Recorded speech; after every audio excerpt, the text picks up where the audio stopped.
Hurmatli obunachilar, bugun sizlar bilan hozir mana oldingi xochsimon bog'lamda avtoplastikasidan keyingi toqiladigan eng ko'p ikkita artezimiz haqida gaplashamiz. Bittasi tutor artez, ikkinchisi gradusniy artez. Farqi, misol uchun bu optikalardagi, o'sha medtexnikalardagi narxi o'sha 800 ming, 1 million, 1 million 200 minggacha sotishadi firmasiga qarab, optikani o'zini brendiga qarab. Misol uchun mana обычный tutor artezlarimiz bo'lsa 300 ming, 400 ming atrofi sotiladi. To есть bu 2-3 barobar qimmat, bu 2-3 barobar arzon, lekin buni ham o'ziga yarasha yana ustunliklari, kamchiliklari bor. Ya'ni ko'pchilik nima qilishadi? Обычный tutor artez berishadi.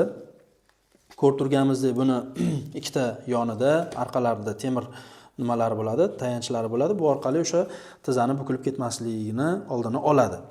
Va nima qilishadi?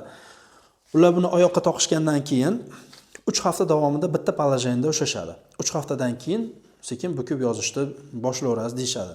3 haftagacha to есть 0 polojenda turadi. Bu artezimizda bo'lsa, oyoqqa toqilgandan keyin buni даже birinchi kundanoq bukish mumkin. Ya'ni mana ekstenziya. Bu razgibaniya, fleksion, bu zgibaniya, ya'ni bukish degani fleksion. Xo'p, birinchi kundanoq buni gradusini o'zgartirib, ishlatib, oyoqda reabilitatsiya mashqlarini boshlashimiz mumkin bo'ladi. Ya'ni mana bu qizil tugmasini hozir bitta qo'lda qiyin bo'lyapti. Mana pastga tortildi, mana. Xo'p, deylik 30 gradusga o'tkazdim. Mana.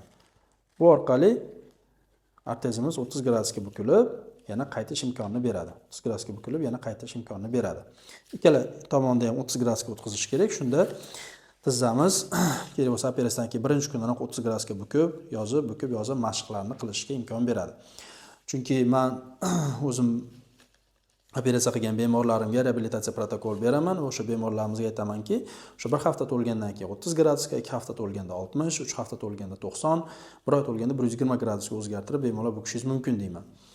Ya'ni buni qulaylik tomoni siz определенный gradusda bera olasiz. Undan kam ham, undan ortiq ham bukalmaydi bemor shu orqali va buni yana qulayliklari, oralari ochiq, bo'ylariga ham cho'zsa bo'ladi.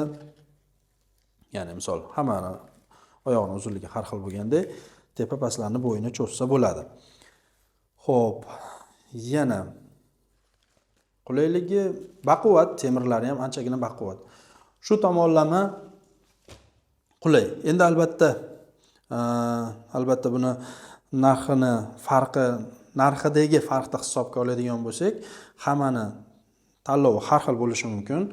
Vrachda, bemorda tanlovi aytib o'tgandek, narxi mana shunaqa, bu arzonroq 300-400 ming, bu aptekalarga qarab 800 mingdan 1 million 200 minggacha sotiladi. Lekin reabilitatsiya uchun menga qolsa mana bu qulay.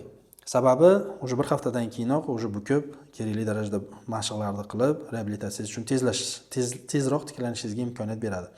Albatta, bundan oldingi videoda ko'rsatib o'tgan elektromiyostimulyatorlarim, reabilitatsiya mashqlari va bularda o'sha определенный graduslarni qo'shgan holatda hamma qoidalarga amal qiladigan bo'lsa, bemorlarimiz juda ham tez tiklanishadi, xudo xolasa.